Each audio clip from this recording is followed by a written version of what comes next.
우리 은혜를 아주 행복하게 보내서 얼굴이 밝고 빛납니다. 기도하겠습니다. 사랑하는 하나님 아버지, 7월 달도 가고 8월 달이 되었습니다. 윤달이 있어서 어쩌면 지금쯤이 안년에 해당되지 않을까 생각합니다. 지난 상반기를 지키신 하나님, 이제 하반기에도 하나님께서 함께하여 주시어서 우리 성도 한 사람 한 사람이 행복하게 하시고 기쁨이 가득하게 하시고, 그렇게 해서 서로가 협력하는 가운데 우리 번성교회가 놀랍게 변화되는 역사가 있게 하여 주옵소서. 오늘 종의 말씀을 전할 때 우둔합니다.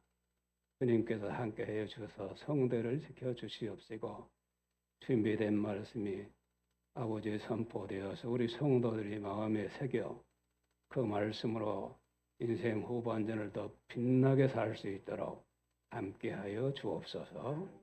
예수 그리스도의 이름으로 기도드리옵나이다. 아멘.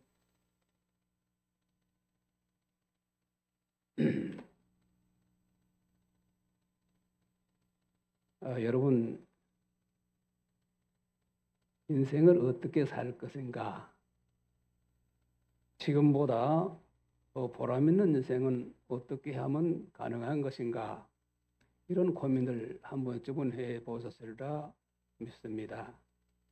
1990년도 초반으로 기억되는데, 미국에서 부유함을 누리며 살던 중산층 부인들이 모여서 인생을 어떻게 살 것인가, 어떻게 살아야 바람직한 인생일까 라는 주제로 토의를 하다가 서로 자신들이 과거에 공부한 전공을 살려서 어려운 이웃들을 돕자는데 의견 일치를 본 후 봉사활동을 활발하게 전개했는데, 그들의 도움으로 마을이 활기를 찾게 되었으며 그 운동이 선한 반향을 일으켜서 널리 확산되었다는 이야기입니다.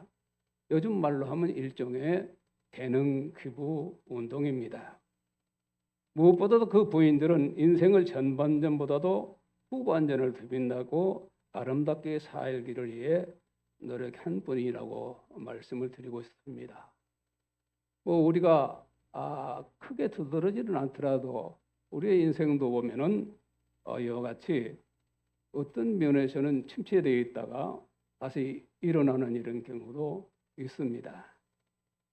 저는 우리 교회 김동근 성도님을 보면서 저분이야말로 인생 후반전을 참 멋지게 살고 있다, 이런 생각을 해보는데, 두 분이 캠핑카를 가지고 네 분이 전국을 다니면서 이렇게 지낸다 하니 얼마나 감사합니까? 거기다가 또 예수 영접해서 본성교회 성도가 되놓으니까 큰 은혜죠. 어떤 면에서 부러워요. 나도 한번 그렇게 해봤으면 좋겠다. 우리 김지영 목사님도 인생 후반전을 참 잘 보내시는 분이라 생각하는데요. 이 본성교회에 어떻게 해서 오셨는지 몰라요. 오셔서 자기가 가진 이 탤런트 우리 성도들에게 잘 전수하니까 찬양이 살아나고 예배가 활기를 띠고 은혜되지 않습니까?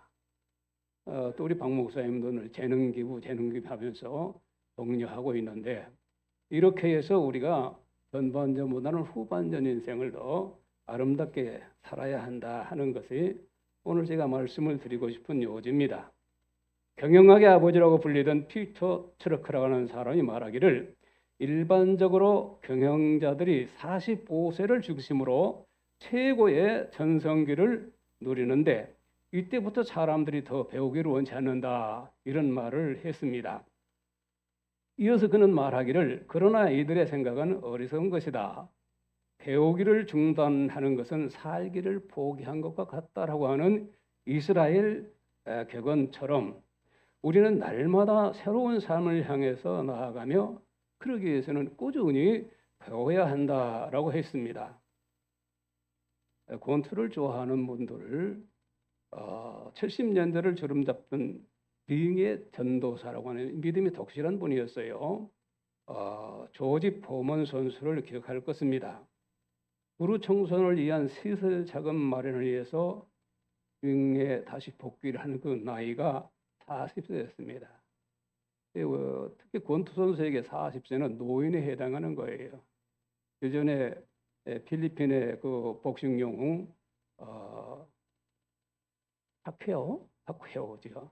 그 미국의 16년이나 아래인 챔피언 바이오가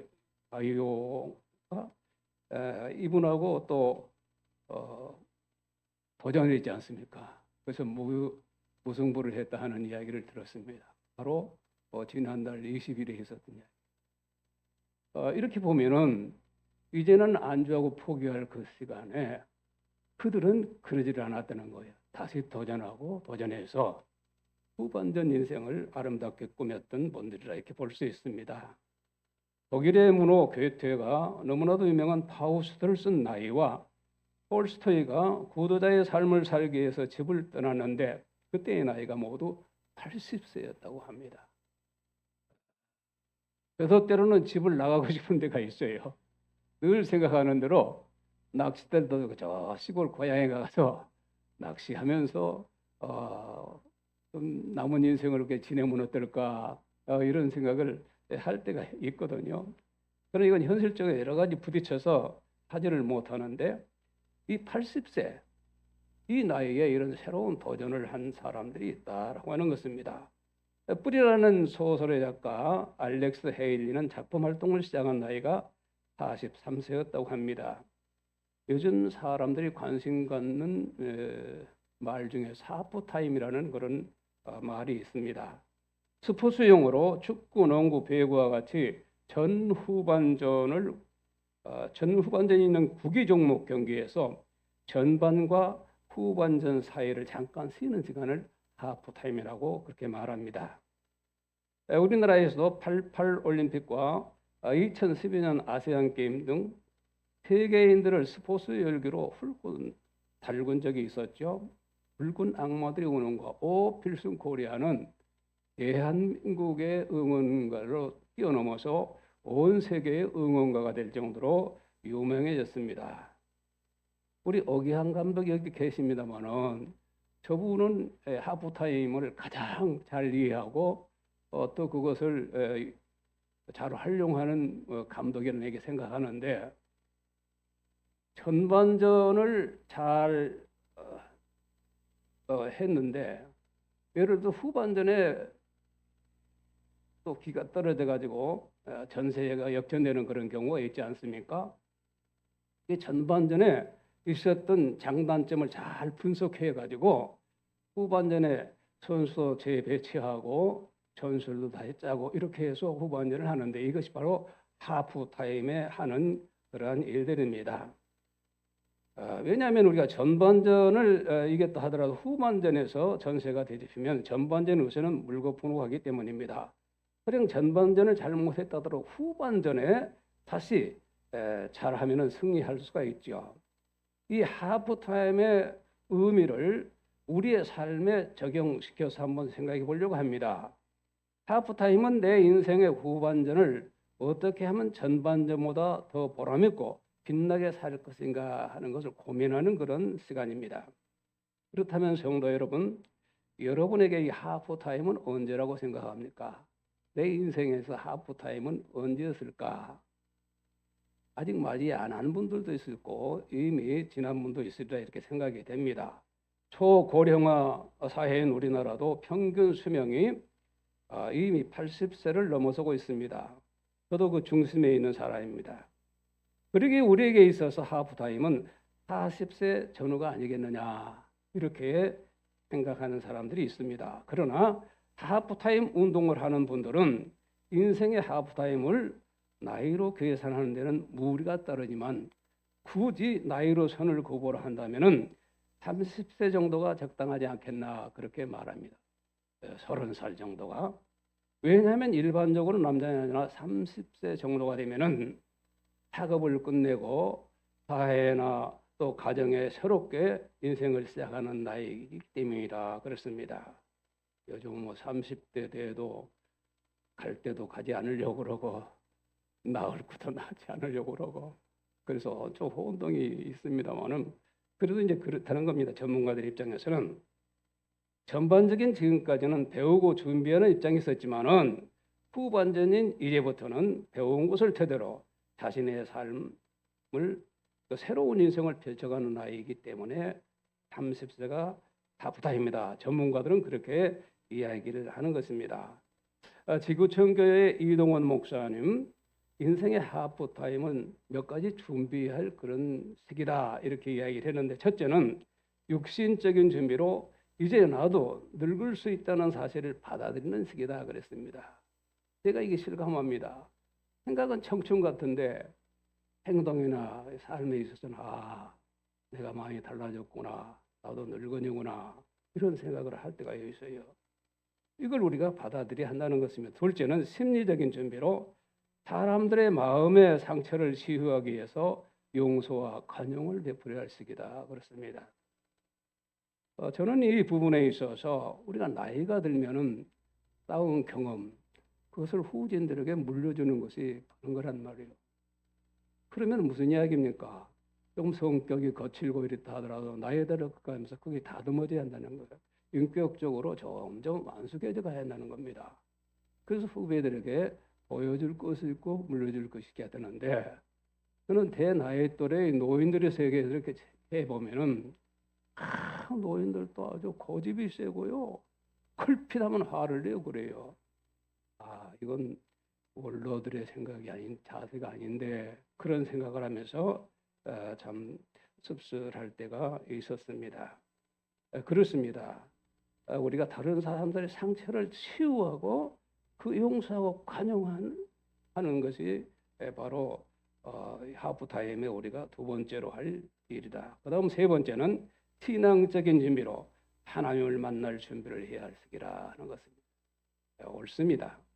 우리는 결국은 어떻게 살든지 살다가 가는데 우리 그리스도인들은 하나님 앞으로 가는 게 아니겠습니까? 거기서부터 우리의 새로운 삶이 시작되지 않나요? 그렇기 때문에 삶의 목적은 뭐냐? 하나님을 만나기 위해서라는 거예요.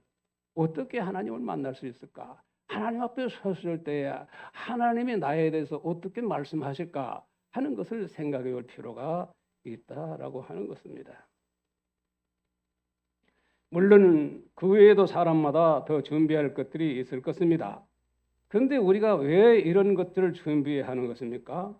중요한 이유는 후반전의 인생을 더 아름답고 빛나게 살기 위해서라는 것입니다.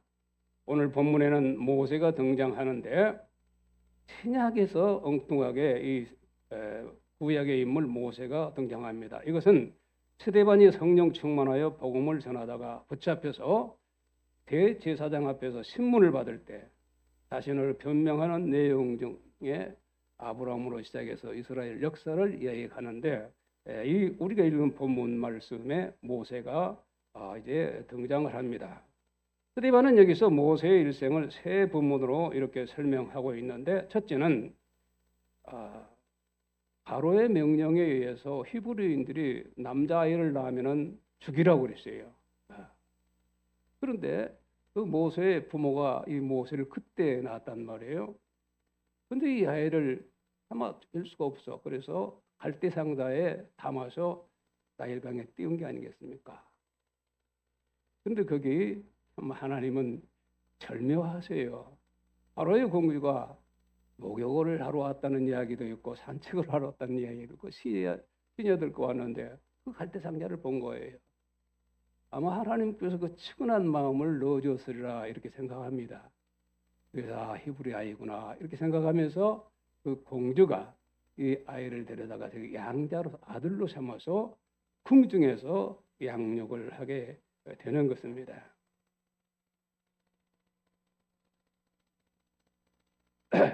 이것이 첫째, 물에서 건져진 후 40년 동안 애굽의 왕궁에서의 생활입니다.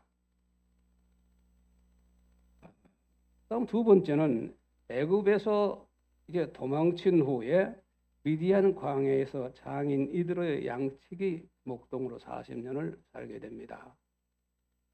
40세 되었을 때에 우리 동족들이 어떻게 사는가 보자 하고 나가봤는데 애국 관리에게 혹독하게 매를 맞든지 고통을 당하고 있는 거예요. 그래서 의분에 그 애국 사람을 쳐 죽였습니다. 그리고 그 다음날 또 나가봤더니 동족끼리 서로 싸우는 거예요. 너희가 왜 동족이면서 고통받으면서 서로 위로해야지 싸우느냐. 그러니까 그게 한 사람이 네가 어제는 애굽 사람을 쳐 죽이더니 오늘은 나를 죽이려고 하느냐. 너를 누가 재판관으로 관리를 세웠느냐 하면서 소리를 지르니까 모세가 그게 이제 바로에게 들통이 나면 어떻게 되는 것입니까? 그래서 바로를 피해서 피신하게 되는 게 바로 이 모세의 이 인생이라 하는 것입니다. 얼핏 보면 광야에서 40년 인생은 실패와 좌절처럼 보여집니다. 허송세월만 했을 뿐 아무것도 이루지 못한 삶 같아 보였습니다. 그러나 하나님은 그런 모세를 주목하고 계셨습니다. 모세는 애굽의 궁중에서 40년과 미디안 광야에서 40년 세월을 보낸 후에 히브리의 민족을 출애굽시킬 민족의 용도자로 하나님께서 부르시게 된 것입니다. 그것이 세 번째 이 모세의 민족 용도자로서의 40년 생활이 시작되는 것입니다. 모세의 인생은 전반전 80년으로 보는 거죠. 80년과 후반전인 40년 인생에서 후반전 40년이 더 빛난 삶이었다. 이렇게들 말하는 것이죠. 사랑하는 여러분, 모세가 80년보다 낮은 40년을 더 빛나게 사는 것은 무엇 때문이었겠습니까? 오늘 이 예배를 드리는 사람들 중에서 청소년을 제외하면 거의가 30세 이상의 성도들로 이렇게 계시는 줄로 압니다. 말하자면 우리는 다 인생의 후반전을 준비해야 할 그런 분들이 여기 하나님께 예배를 드리고 있다 하는 것입니다. 그렇다면 우리가 이제까지 살아온 삶보다 어떻게 하면 더 아름답고 빛난 인생 후반전을 살 수 있을 것인가? 여기 계신 분들이 저와 같이 고민할 시간이라 하는 것입니다. 이 점이 오늘 우리와 함께 고민하고 깨달아야 할 팩트입니다. 첫째, 현재의 편안함에 안주하지 말아야 한다. 이걸 우리가 생각을 해야 됩니다. 우리 모두는 다 안전하고 편안한 삶을 선호합니다. 그런데 사람이란 한번 편안함을 맛보기 시작하면 거기 주저앉고 싶어요. 그 자리에서 떠나기가 싫습니다. 이런 속성이 있어요. 여성분들 이야기 한번 해보려고 합니다. 요즘 우리나라 여성들은 뭐 세계 여성도 마찬가지입니다만은 특히 중년으로 갈수록 그 첫 번째 화두는 다이어트입니다. 어떻게 하면 44 사이즈를 유지할 수 있을 것인가? 이것을 이제 고민해요. 밥을 굶기도 하고 식단을 바꾸기도 하고 운동을 하기도 하고 이렇게 여러 가지로 참 힘쓰고 있습니다. 물론 이분들도 지금은 비록 88 사이즈 몸매이지라도 한때는 44 사이즈가 클 때도 있었어요. 제가 30여 년 이상 우리 성도들 이렇게 지켜보면은 그렇지 않은 분들은 오해하지 마세요. 44 사이즈를 유지하고 있는 사람은 우리 박덕순 권사 같아요. 그리고 박원주 권사. 뭐 다른 분들도 이제 비슷합니다만 내가 볼 때는 올라갔다 내려갔다 그런 분들인데 이 두 분은 변함없이 우리 저 은주 권사한테 44라고 하면 나 그보다 더 작아요 그렇게 하는지 모르겠습니다. 아무튼 그런 것을 유지하고 있는 것은 감사한 일이 아닐 수가 있습니다. 그런데 이 44 사이즈 몸매가 결혼해서 아이를 낳아 기르며 밥을 짓는 등 여러 가지 이런 일을 하다 보니까 이렇게 변해버린 것입니다. 한편 스스로도 이제는 결혼도 했겠다, 아이들도 낳겠다, 아이들도 커서 이제 제갈 걸 갖겠다, 특별히 뭐 내가 누구에게 잘 보일 일도 없겠다. 이렇게 하면서 먹자, 마시자, 자유를 누리자 이렇게 하다 보니까 또 빈자의 끈을 풀린 겁니다. 점차 현실과 타협하고 앉아다 보니 이렇게 원치 않은 방향으로 발전하고 있는 것입니다. 우리는 이런 데 있어서 저분이 왜 이렇게 비대해 이렇게 이야기할 게 아니에요. 특히 여성분들에 대해서는 우리가 존경심을 가지고 해야 됩니다. 자녀라면 우리를 양육하고 기르기 위해서 우리 어머니가 저렇게 변했다. 남편이라고 하면 나한테 시집 와서 생활하면서 저렇게 44 사이즈를 만났는데 88이 됐구나. 이렇게 하면서 안타까워하고 배려하는 이런 자세가 중요하다. 저는 그렇게 생각을 합니다. 그러나 소수이긴 하지만 현세에 안주하지 않고 꾸준히 운동을 하고 이렇게 하면서 자기 사이즈를 유지하는 분도 있다는 것입니다. 다시 본문으로 돌아가서 모세 1장을 한번 살펴봅시다. 모세는 궁중에서 공주의 아들로 그 편안한 생활을 안주할 수도 있었습니다. 세상 말로 운만 잘 맞아떨어진다면 머지않아 애굽의 바로가 될 수 있어요. 바로는 왕을 말하는데 애굽의 왕이 될 수 있었습니다. 그냥 왕이 못 된다 하더라도 왕족의 신분으로서 평생을 편안하게 살 수 있는 사람이 모세예요. 양심에 좀 끄럽긴 하겠죠. 같은 동족인데 내 동족들은 고통당하는데 나는 이렇게 있나. 양심에 좀 가책이 없잖아요. 있겠죠. 사람이기 때문에. 그럼 그거 무시하면은 그렇게 평생을 안전하게 살 수 있는 사람이 바로 모세였습니다. 그런데 히브리서 기자는 히브리서 11장 24절에서 이렇게 기록하고 있습니다. 믿음으로 모세는 장성해서 바로의 공주의 아들이라 칭함을 거절을 하고 말했습니다. 그 편안한 생활, 왕이 될 수도 있고 왕족으로서 평생 누릴 수 있는 편안함을 거절했다 이렇게 말했습니다. 여러분, 모세는 편안하고 안락한 삶을 포기하고 무엇을 택했습니까? 모세는 애굽인들의 종이 되어서 고통받는 이스라엘 백성을 바로의 손에서 구해내라고 하는 하나님의 명령을 선택했습니다. 그 길은 만만치 않은 것입니다. 그러나 모세는 그 길을 선택했습니다. 헬렌 켈러는 안전함이란 미신과도 같은 것이다. 그런 말을 했어요. 우리가 그토록 바라는 안전함, 미신과도 같은 것이다. 편안하기를 바라는 것은 스스로 감옥에 갇히는 것과 같다라고 하는 것입니다. 정말로 내 인생에 한 단계 더 도약하려면 현재 편안함에 안주해서는 안 됩니다.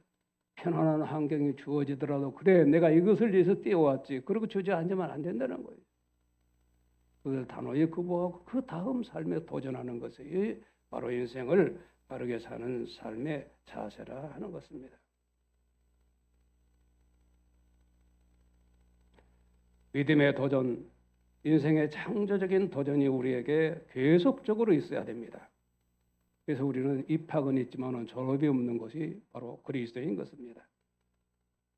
저는 친구 목사로부터 자기 교회 전도 폭발 훈련생 중에서 85세 권사님이 계신다 하는 말을 듣고 놀랐습니다.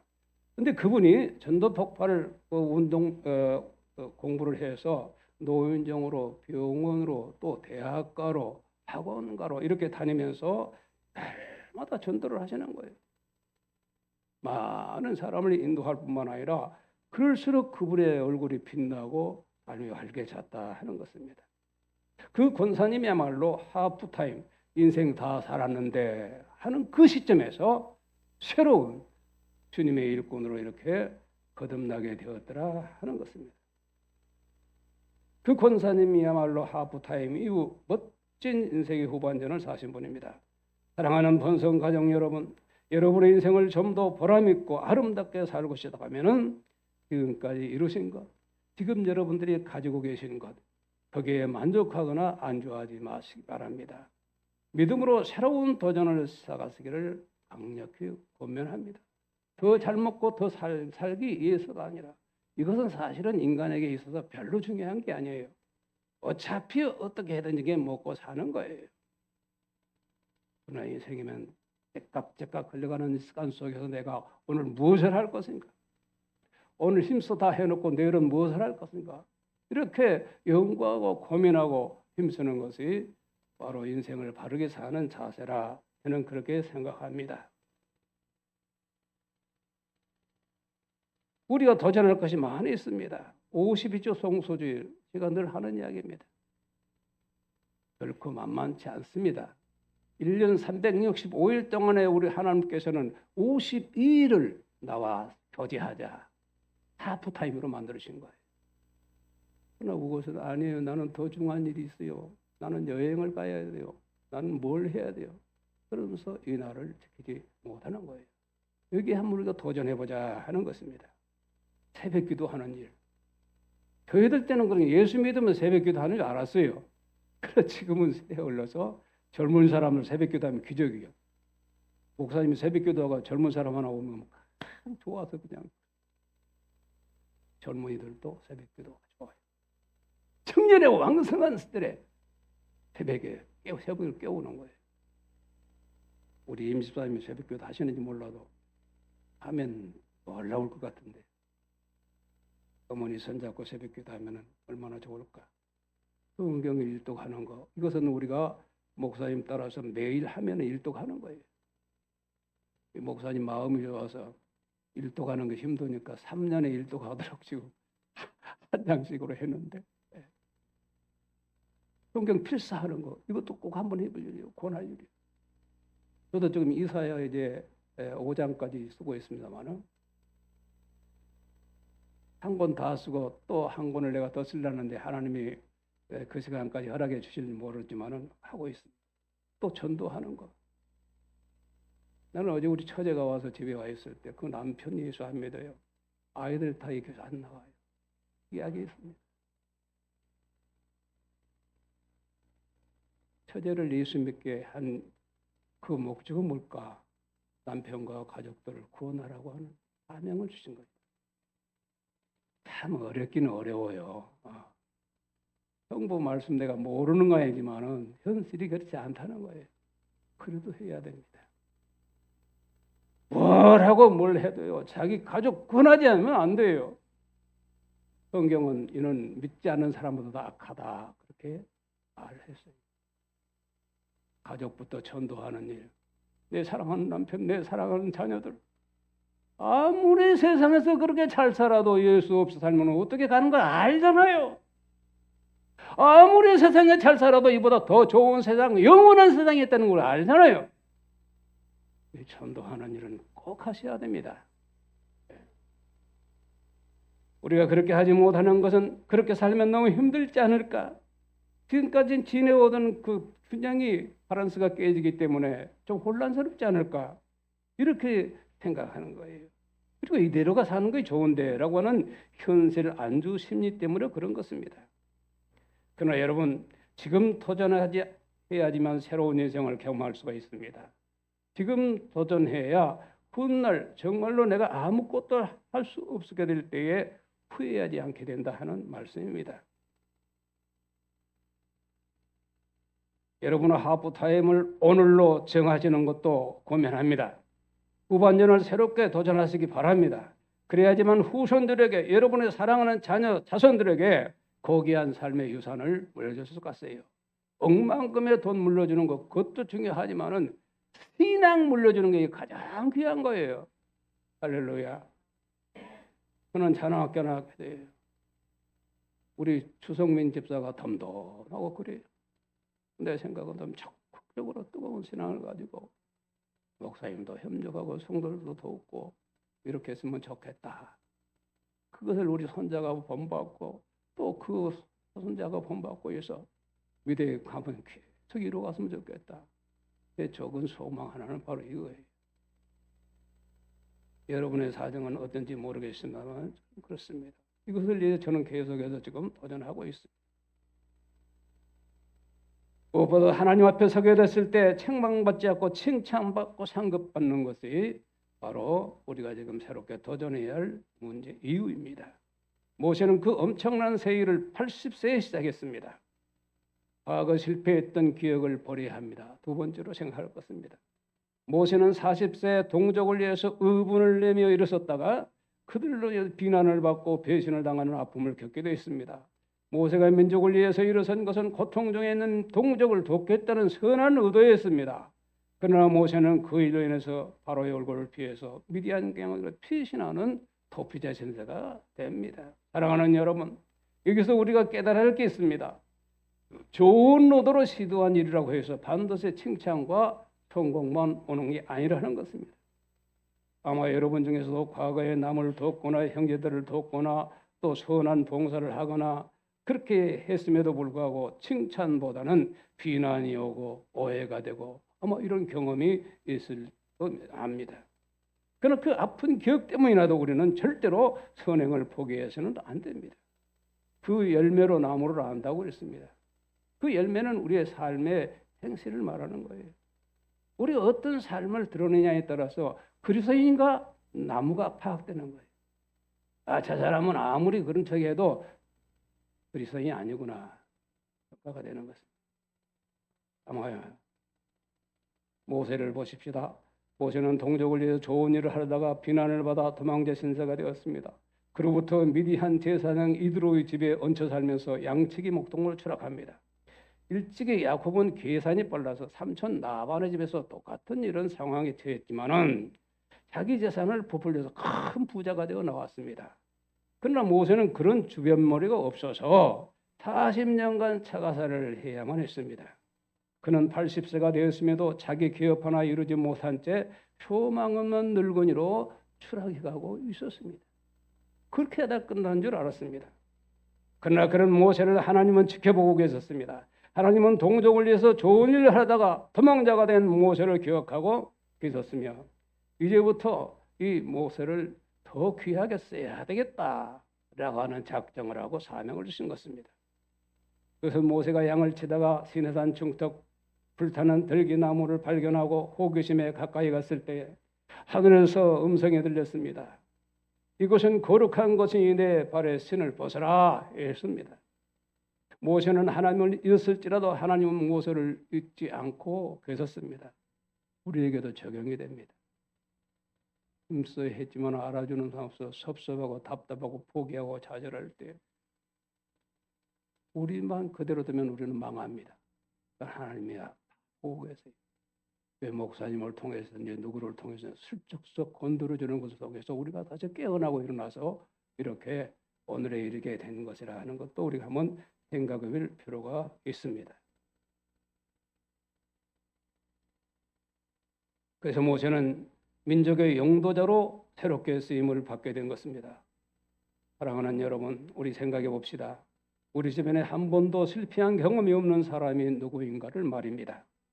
아까 중에서 한 번도 실패 없이 승승장구한 분이 관 몇이나 있겠는가? 아마도 거의 없을 것입니다. 스위스의 정신학자 폴 트루티에는 수많은 사람들과 상담해 본 결과 실패를 경험한 후에 자신의 꿈을 이룬 사람들이 훨씬 더 많았다 이렇게 이야기했습니다.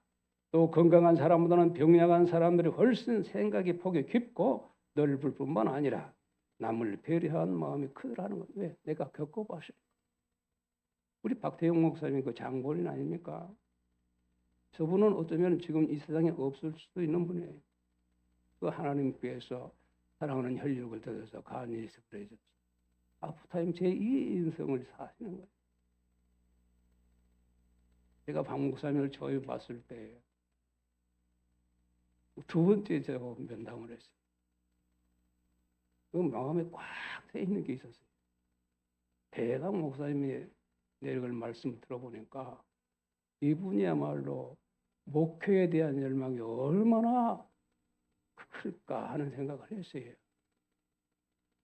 그러니 제가 기대했던 대로 참 좋은 그릇으로 우리 성도들을 섬기고 있는 모습이 아름답습니다. 응원하시기 바랍니다. 협력하시기 바랍니다. 앞으로의 이후가 더 목회가 빛날 수 있도록 그렇게 하시기를 바랍니다. 스위스의 정신의학자 폴 트루티에는 이 말씀드렸죠. 39세의 공직에 입문해서 61세에 미국 대통령이 된 트루먼은 나는 실패 속에서 전진했다 이런 말을 했습니다. 실패하면 끝나는 줄 아는 것이 사람인데 트루먼은 실패 속에서 더 전진했다는 거예요. 그랬더니 미국의 대통령이 된 것이 아닙니까? 꽤 오래전에 한국을 다녀간 목적 이끄는 삶의 저자 릭 웨런 목사님 세미나를 할 때 저도 한 주간 참석해서 많은 것을 공감하고 있었습니다. 그는 이런 말을 했습니다. 실패는 적이 아니라 친구라고 했습니다. 또 실패는 영원이 아니라 순간이라고 했습니다. 실패는 패배가 아니라 성공으로 가는 밑거름이라는 사실을 알아야 한다. 그렇게 강조하는 것을 지금도 기억이 됩니다. 혹 여러분 중에 과거 실패한 경험 때문에 새로운 일하기를 망설이는 분이 여기 계십니까? 과거 생체 때문에 아직도 아파하시는 분이 계십니까? 본문 말씀을 볼 때 모세에게 있어서 그 상처는 오히려 약이 되었고 유목이 되었어요. 형제들에게 버림받은 요셉은 그 상처로 인해서 애굽의 총리가 되는 이런 대출세를 한 사람이 됐습니다. 과거의 실패를 딛고 일어서시기 바랍니다. 과거의 모든 상처를 딛고 다시 일어서시기를 바랍니다. 하나님은 그런 분을 위해서 위대한 삶을 예비해 두셨습니다. 그럴까? 아니 그래요. 어찌 우리를 버려두시겠습니까? 당신의 아들을 희생시켜서 우리를 택한 하나님께서 내가 좀 실수했다고, 내가 좀 모자란다고 어찌 우리를 외면하시냐는 절대 그런 분이 아닙니다. 마지막으로 위대한 미래에 대한 불안감을 버리셔야 됩니다. 본문에서 스데반이 증거한 대로 출애굽기 3장에 보면 호렙산에서 양을 치는 모세에게 불타는 가시 몰고 가까이 가서 거기 하나님이 나타났어요. 이렇게 말씀하셨어요. 애굽으로 가서 너는 내 백성을 구원하라. 그렇게 하셨어요. 그러나 모세는 과거의 실패를 생각하면서 5번이나 사명을 거부합니다. 출애굽기 3장 11절, 4장 1절, 그리고 10절, 13절에서 나는 못합니다. 나는 입이 둔합니다. 이런저런 핑계로 이렇게 거부하는 것을 우리가 보게 됩니다. 그러던 모세였지만 결국 본문 35절, 36절까지 않았습니다만은 하나님의 능력을 믿고 나아가서 기적을 행하며 민족을 구원합니다. 물론 그도 사람인지라 과거의 실패를 생각하고 두려워했습니다. 특히 우울질적인 성격이 강한 이 모세는 성격적으로도 더 과거의 두려움에 강하게 사로잡힐 것이다. 그렇게 말하는 분도 있습니다. 그럼에도 불구하고 그는 하나님이 도와주신다고 힘 주신다고 그것을 확신했습니다. 그 후 모세는 하나님 말씀만 쫓아서 앞만 보라고 갔습니다. 누가 뭐라 하든지 앞만 보고 갔습니다. 그는 과거를 돌아오며 불안하지 않았습니다. 가난을 주시겠다고는 하나님의 약속을 굳게 믿었습니다. 사랑하는 여러분, 주님은 언제나 우리에게 두려워하거나 떨지 말라. 내가 너와 함께 한다. 그렇게 말씀해 주십니다. 그럼에도 불구하고 우리는 새일 더욱 주님을 위해서 일을 할 때 얼마나 두려워하고 망설이는지 모릅니다. 의사들이 하면 의학적인 면으로 보아도 두려움은 사람의 판단력을 마비시킨다고 합니다. 두려움이 생기면 제대로 판단할 수가 없기 때문에 실수하기 쉬운 것입니다. 늘 겪어보는 일들입니다. 기도의 사람이었던 조지 밀러는 말하기를 염려의 시작은 신앙의 종말이고 참된 신앙의 시작은 염려의 종말이다 그랬습니다. 한번 같이 따라옵시다. 염려의 시작은 신앙의 종말이고 참된 신앙 생활의 시작은 염려의 종말이다. 조지 밀러의 삶은 오직 주님만 바라보는 삶이었습니다. 평생 3천여 명의 고아를 돌보던 조지 밀러는 남에게 한 번도 아쉬운 소리 우리 아이들 먹이려니까 좀 뭘 좀 도와주시오 이런 말을 한 번도 안 했다고 합니다. 아이들이 먹을 것이 없어서 곤란할 때도 사람들에게 손 내밀지 않았어요. 그때 빵을 실은 자가 들어옵니다. 우유를 실은 자가 들어옵니다. 사정인분이 유통기가 하루 지나서 상품 가치가 없는 것. 고아들을 돌보는 목사님께 가져왔습니다. 그렇게 해서 이 수많은 아이들을 양육했다 하는 그러한 이야기입니다. 모세가 믿고 나갈 때 200만이나 되는 그 많은 백성들이 먹고 마시게 하는데 한 번도 어려움에 처한 적이 없었는데 이는 하나님께서 매일 만나와 메추라기 물을 공급해 주셨기 때문입니다. 말씀을 의지하고 하는 일은 모세나 우리의 일이 아닌 하나님의 일입니다. 할렐루야. 말씀을 믿고 한다는 것은 하나님이 믿고 가는 거예요. 그러나 우리가 그 일을 하는 것 같지만은 결국 그 일은 하나님이 하시는 일입니다. 하나님은 후회함이 없다고 그랬어요. 이런 생각을 하면서 우리가 그리스도인으로 설 때에 얼마나 가슴이 뛰는지 몰라요. 여러분의 앞날을 하나님께서 책임지실 것을 굳게 믿고 나가시기 바랍니다. 그리할 때 저와 여러분도 얼마든지 새 삶을 살 수 있습니다. 하프타임 이후의 후반전, 전반전보다 더욱 빛나게 살 수가 있다 하는 말씀입니다. 사랑하는 본성 가족 여러분, 처음에 했던 질문 한번 해보겠습니다. 여러분 나이가 지금 몇입니까? 나이 때문에 새로운 일을 하기가 글렀다고 여기시는 분 여기 계십니까? 다시 말씀드립니다. 절대로 듣지 않았습니다. 나이는 숫자에 불과한다고 이야기했잖아요. 저도 요즘은 다른 생각을 한번 하고 있는데 이 일에 한번 도전해볼까 그런 생각을 한번 하고 있습니다. 후치하되면은 말씀을 드리겠습니다. 여러분도 새 일을 할 수 있으며 얼마든지 성공할 수 있습니다. 이제부터라도 꿈을 꾼다든지 그 꿈은 반드시 성취된다는 것을 믿으시고 꿈을 꾸시기 바랍니다. 꿈은 10대들만의 전유물이 아니라 하나님이면 모든 사람의 것입니다. 지금까지 어떤 실패를 하셨더라도 두려워하지 마십시다. 성령에 의지하고 새 삶을 시작합시다. 언제나 주일은 하나님께서 우리에게 주신 하프타임을 알고 힘들고 어려울수록 주일을 기다려서 주일에 우리가 회복하고 또 삶을 도전합시다. 멋지게 후반전을 뛰고 정상에 서기를 주의 이름으로 축복합니다. 걸어가신 하나님, 종의 말씀이 돋들었지만은 듣는 성도들의 귀는 발라서 이제 후반전 잘 준비하고 나머지에 활동할 때 전반전보다도 이전에 생각하지 못했던 놀라운 일을 경험하게 도와주옵시고 이룰 수 있도록 하나님 인도하여 주옵소서. 우리 성도들의 한 사람 한 사람의 후반전에 빛나는 삶이 우리 번성교회를 부흥하게 하고 번성해 하는 미끄럼이 되는 것을 믿습니다. 주여 도와주옵소서. 예수 그리스도의 이름으로 기도드리옵나이다. 아멘.